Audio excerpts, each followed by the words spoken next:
বিশ্বমানের উচ্চ শিক্ষার জন্য বহু সংস্কৃতির দেশ মালয়েশিয়া যাওয়ার জন্য বাংলাদেশি শিক্ষার্থীদের প্রতি আহ্বান জানিয়েছে বাংলাদেশে নিযুক্ত দেশটির হাইকমিশনার মোহাম্মদ সুহাদা ওথমান। সকালে রাজধানীতে এক সংবাদ সম্মেলনে এই আহ্বান জানান তিনি। মালয়েশিয়ান হাইকমিশনার জানান, নিরাপদ ও সাশ্রয়ী শিক্ষার জন্য এশিয়ার অন্যতম দেশ মালয়েশিয়া। বিশ্বসেরা 150 বিশ্ববিদ্যালয়ের তালিকায় জায়গা করে নিয়েছে বেশিরভাগ বিশ্ববিদ্যালয়। এসব প্রতিষ্ঠানে পড়তে যাওয়া বাংলাদেশি শিক্ষার্থীদের জন্য দুর্দান্ত সুযোগ।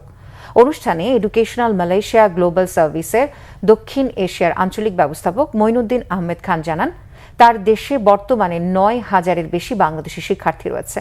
সেখানে আরও শিক্ষার্থীর উচ্চশিক্ষার সুযোগ রয়েছে।